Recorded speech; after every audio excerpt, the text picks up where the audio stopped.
And welcome back to the Citizen channel. I continue to look at the history of Manchester City since 1880, and this is the modern day version as I'm recording this. Don't know when you're watching it, it might be old when you're watching it, but we're looking at season 23-24 and we've got up to April 2024. We've had part one. We ended part one with the second leg against Real Madrid to come in the Champions League, with the game poised nicely at 3-3.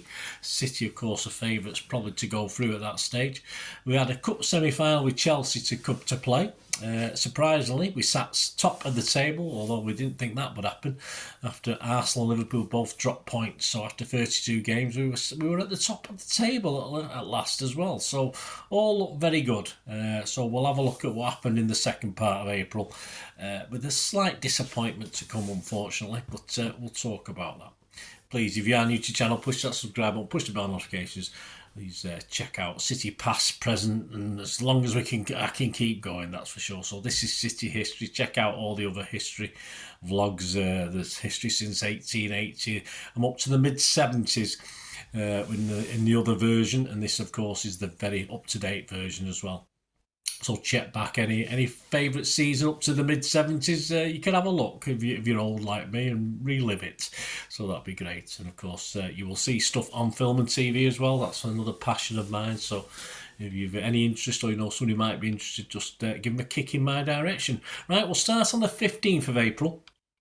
We've said we sat top after the Sunday's results, and both Liverpool and Arsenal losing at home. The media were on it as though it's the end of civilization, as what was a brilliant title battle just days earlier. All of a sudden, with just 1 point between the three teams, becomes boring. Of course, now with 2 points between the three teams. So there you go. A selection of back page headlines after the Liverpool and Arsenal games. Blown it. All yours, City. Super Stunday. Stundy roast. Arsenal Liverpool sends City title gift. Still got 6 games left, guys. It's, day the title turn. Rivals hand advantage to City. Yes, it's all doom and gloom. Also, the Manchester Evening News featured from the 15th of April as Pep rallies the troops. Fight to the end. City players now convincing Pep they will fight to the end for a trophy haul. Pep challenges his side to match late show staged by his title rivals. The Etihad Stadium, of course, has been confirmed as the venue for an FA Youth Cup final against Leeds United. About 20,000 Leeds fans are expected to that. I think I'll give that a miss. Home stadium will host this high-profile occasion on Friday the 10th of May. I might have a mention of it in this. I'm not going into any great detail, of course. I don't cover the youth as such. 17th of April, yes, it was City 1, Real Madrid 1. So that took us, unfortunately, no away goals now into extra time. Nothing was happened there, and of course it went to penalties, and sadly and disappointingly, we missed our chance for a Champions League final at Wembley, or at least the semi-final to get to Wembley. We went out 4-3 on penalties. For the game, Pep's 11, he made 5 changes to the previous Luton game. The 11 was Edison, Walker, Akanji, Diaz, Gvardiol, Rodri, De Bruyne, Bernardo, Foden, Grealish and Haaland. On the bench had Ortega, Carson, Stones, Aki, Kovacic, Doku, Alves, Gomez, Nunes, Bob and Lewis. Madrid, Lunin, Carvajal, Rudiger, Nacho, Mendy, Valverde, Camavinga, Kroos, Rodrigo, Bellingham and Vinicius Jr. The story of the game, or the lowlights, if you like, 12 minutes. It was 1-0 to Madrid. Rodrigo scores his second attempt after being initially blocked by Edison. He connected with a low Vinicius Jr. cross from the right. I'm not too sure where Walker was. He went missing defensively, unfortunately. It was 1-0 for them at half-time. 59 minutes was a yellow for Grealish. 61 minutes, Gvardiol got a yellow. 72 minutes, Doku came on and sort of changed the game. 75 minutes, we're back in it. City 1, Real Madrid 1. Kevin De Bruyne capitalises on a poor Rudiger clearance from a low Doku cross to send the ball fizzing past Lunin from about 5 yards out into the roof of the net.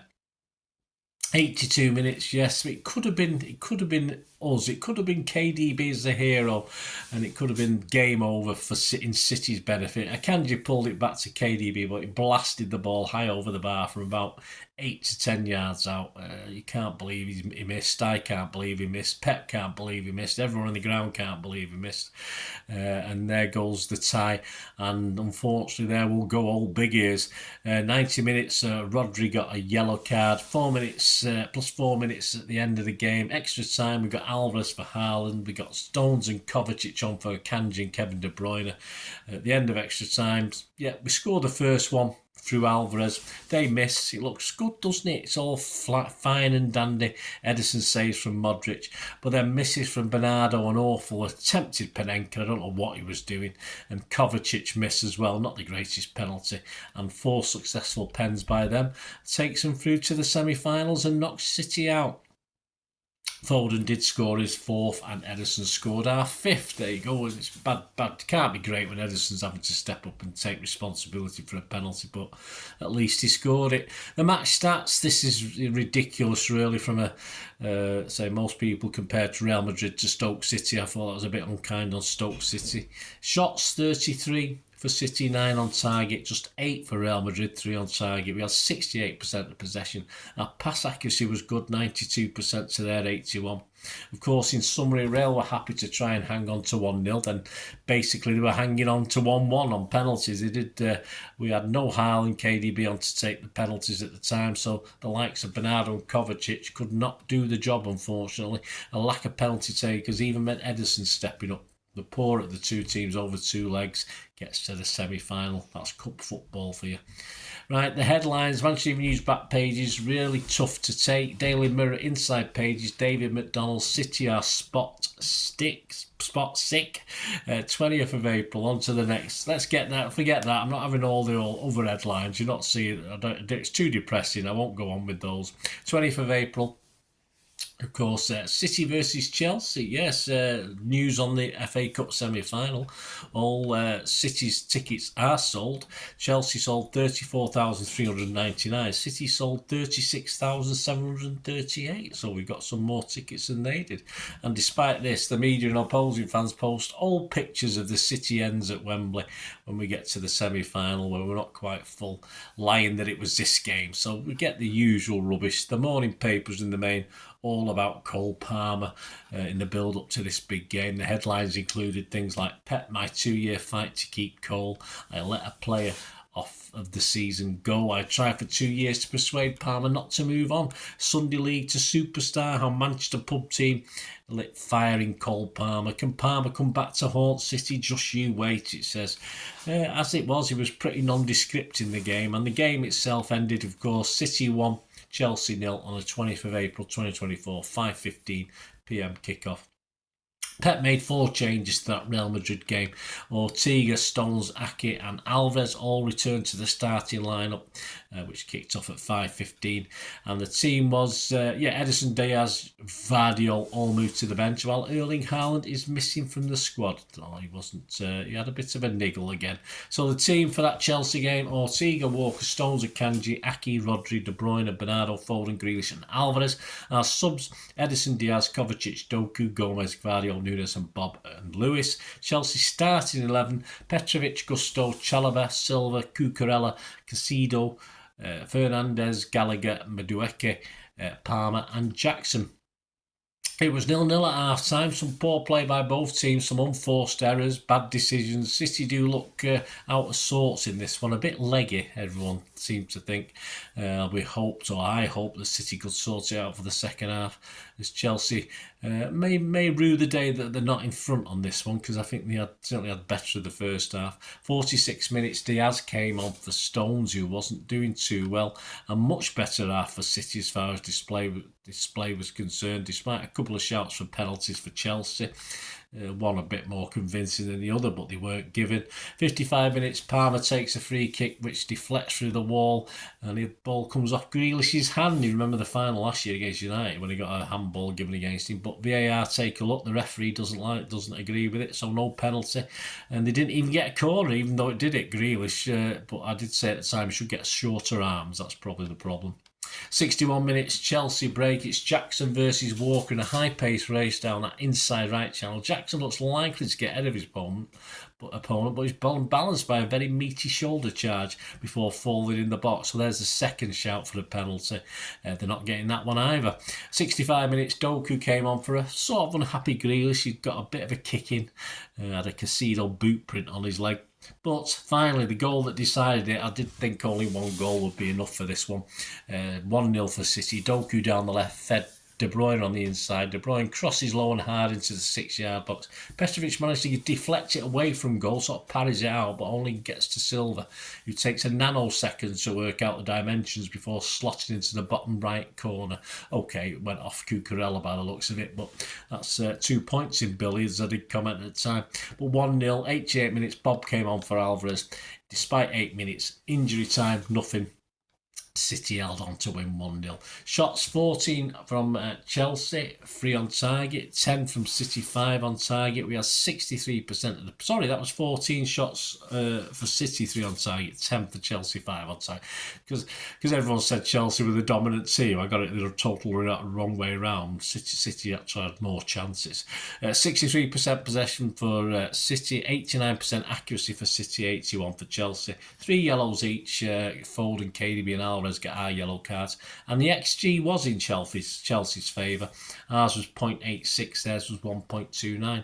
Generally, summary, the media, Chelsea's a better team and the possibility of a penalty or two, but I thought City edged the second half, but no doubt 2 big games and the energy sap in Wembley saw City not quite at it, but it's cup football, not much in it, and it's us marching to the final, and it will be playing sadly against not a team in sky blue. We'll be playing against Manchester United, who snuck through their semi-final by the skin of the teeth. Some headlines on the City win. Manchester Evening News back page, Silver strike seals City final spot. The Manchester Evening News inside, as Pep rants about the scheduling of matches. Simon Bukowski said, Pride and Fury's Pep hails one of the greatest wins while slamming the schedule. Tired and emotional City battle through pain to keep Double Dream alive. Manchester Evening News on Monday, Joe Bray said, hard work and grit, now that's typical City. The back page, chill out, Pep wants players to rest. The Sunday Mirror's Ryan Taylor back page, silver bullets. Inside, Simon Mullock, it's been a rough week, but Pep's not lost any of his appetite for making history. Ryan Taylor, it's a silver service. City slicker delivers for Pep once again on the big stage. Ortega was top rating with 8. Ortega got Simon's top rating as well in the Manchester Evening News. Other back pages, the Express's Ryan Taylor, silver service perfect for Pep. Telegraph's Matt Law, Guardiola rages at the schedule. Observer, silver lining. Pep on his words to his weary players. Today I said to the players, don't fight against your feelings. You are sad, it's fine. You are disappointed, it's fine. Don't pretend to be happy all the time in this life. If you are sad, you are sad. I'm sad. Once you are here, do your best, and they did it. Arsenal-Liverpool win over the weekend, which means City now third, though, with a game in hand, but a point behind both clubs. 22nd of April 2024, some leaks of a 24-25 kits, the new kits for the new season, with the 0161 printed around the collar and cuffs. Alright, some people don't like it, some do, don't know how much credence whether this will be it. Likes and dislikes. Best dislike I saw was the collar and trimmings make them look like the elastic in underpants. I thought that was quite good. 23rd of April 2024, a happy St George's Day to all City fans, of course. Happy St George's Day. The 25th of April 2024, I went down there myself. A trip down to Brighton. It ended Brighton 0, City 4. 8 p.m. kickoff, match day 33. Pep made 3 changes to the Chelsea team. Ederson, Gvardiol, Kovacic all returned, making way with Stefan, Ortega, Stones and Grealish. The City 11, Ederson, Walker, Akanji, Aki, Gvardiol, Rodri, Kovacic, De Bruyne, Bernardo, Foden and Alvarez. On the bench, Ortega, Diaz, Stones, Grealish, Doku, Gomez, Nunes, Bob, Lewis, Diaz and Doku. The Brighton 11, they made 3 changes to their last game against Burnley, a draw 12 days previously, so they'd had a bit of a rest. Steele, Veltman, Van Heck, Dunk, Barco, Gross, Baleba, Lallana, Moda, João Pedro and Welbeck. 17 minutes, it was 1-0 for City. Foden put Walker into space down the right. Walker loops one back from the byline, a nice little cross, dink back.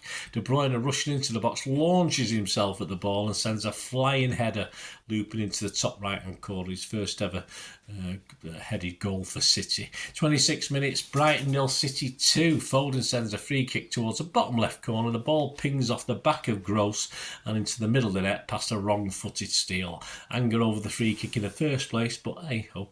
34 minutes, Brighton 0, City 3. Yes, Brighton get too clever playing it out, trying to play it out from their own box. Barco, Steele and Balaba ping it around in triangles but take too long as City press. Barco passes straight to Bernardo and the deflection falls to Foden, who lashes an immediate shot across Steele into the bottom left corner. Half time, keep going Blue Boys, that's all I had to say really. 62 minutes was Brighton 0, City 4. Edison launches it long, Walker tears down the inside right channel. He chests the ball, Brighton claim handball, it wasn't. Into the box and chops past the backtracking Barco, who then miscontrols it, Walker, but Steele attempts to snaffle it, but Walker slides in. I've seen fouls given for that as well. The ball broke left to Alvarez, who slots into the bottom left-hand corner of the unguarded net. 73 minutes, Grealish and Nunes come on for Foden and De Bruyne. 78 minutes, Lewis replaces Silva. Gomez comes on for Walker and Doku replaces Rodri. We had 5 minutes injury time, but no more threats to the scorer. Match stats, Brighton 7 shots, 3 on target. City 14 shots, 6 on target. We had 65% of the possession. Our pass accuracy was 93% compared to their 89%. XG, Brighton 0.65, City 1.67. Summary, one of the best performances from City, I reckon, for a while. They didn't look too tired tonight. No doubt Brighton not the team they were due to injuries, etc. But City took their chances and kept up the pressure. Pep looked forward to the Forest away game and the closing stages of the season. He said, of course, all the teams in that are tired. It's normal at the end of a season. But in the same time, it's so exciting, fighting again for the Premier League. It's a dream come true. I could not expect it, honestly. I know always your dream to be there, but what happened in the past I had this season maybe will not be able to do it. Foden takes his Premier League goal tally to 51. Only 3 players have done it under Pep while aged under 23, and in the top flight the other 2 were Messi and Haaland. Headlines, Manchester Evening News back page, gunning for title. Manchester Evening News inside Simon Pekowski. City canter to win his 3-horse race might now be 2. Joe Bray rated Foden and KDB an 8 out of 10. The Daily Mirror back page, Ryan Taylor, Fill the Heat. Inside John Cross, on Foden to title. Other back pages, The Express, Fill your boots. Telegraph, watch your backs at Arsenal. Mail, Kieran Gill, gunning for you. Times, Foden fires City into second. And that takes us to the last game of April, 28th of April 2024. It ended Forest 0, City 2. A little bit nervy this one. 4:30pm kick-off for match day 34. Pep made 2 changes to the Brighton game. Grealish and Doku come in, replaced Kovacic and Phil Foden, who was poorly. Also poorly was Ruben Diaz. City 11, Edison, Walker, Akanji, Aki, Gvardiol, Rodri, Bernardo, De Bruyne, Doku, Grealish and Alvarez. I was a bit worried about Grealish and Doku playing. It turned out to be the correct worry. Ortega, Carson, Stones, Kovacic, Haaland, Gomez, Nunes, Bob and Lewis on the bench. Just 2 changes for Forest from their 2-0 defeat to Everton the week previously. Sells, Williams, Bowley, Murillo, Nyakate, Aina, Danilo, Gibbs-White, Alanga, Hudson, Odoi and Wood were their starting 11. 32 minutes, City are ahead, despite being a bit under the cosh. A KDB corner curved to the far post, near post, and Gvardiol runs away. Gibbs-White on the far side of the box to guide a fine header inside the near post to make it 1-0. It's 1-0 at half-time. Could have easily been losing 2-1 if they'd put their chances away. 46 minutes, Ortega's on for an injured Edison. Yeah, he picked up an injury in the first half. He never was quite right after that. Kovacic is on for Doku as well at last. 71 minutes, a second goal, and we can all breathe a sigh of relief. De Bruyne puts through Haaland down and right at the box, who'd come on himself, giving Murillo a one-on-one. He'd seemed to be playing with a problem, so he only took advantage, because I think he had a bit of a groin strain, Murillo. Took advantage, jigging this way and that before slotting a cool finish across cells and into the far corner. 88 minutes, De Bruyne and Alvarez off, Bob and Nunes on. He had a 5 minutes injury time, but no chance of Nottingham Forest getting back into this.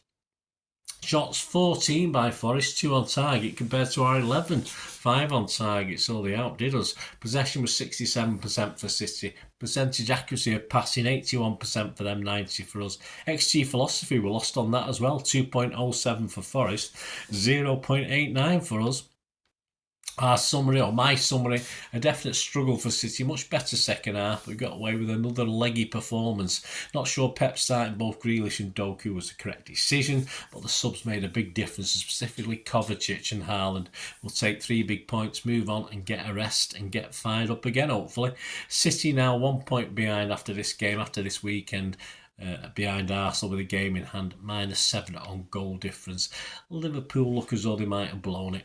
It was Pep's 300th Premier League game in charge and he's amassed 221 wins. That's pretty impressive. The next best, Mourinho with 189, Klopp 188, Fergie with 183 and Wenger with 180. The headlines, Manchester Evening News back page, back in the old routine.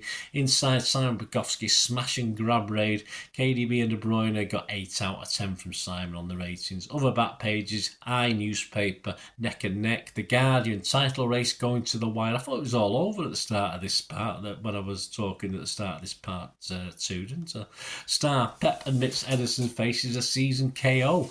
At times, rivals go stride for stride. So despite the Champions League disappointment, a league and FA Cup double is very much still in our own hands. It's all to win our games, we win it. It's as simple as that, even without Arsenal dropping any points or Liverpool, who seem to have blown it a little bit at this point in time. But hey, you never know.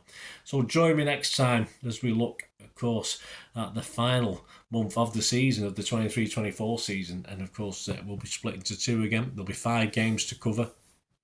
And we'll talk about May 2024 in the history of Manchester City since 1880. Let us know any memories, guys. I'm recording this literally a couple of days after that Forest game, so I don't know what's going to happen in May. Isn't it exciting? You'll know now when you're watching this.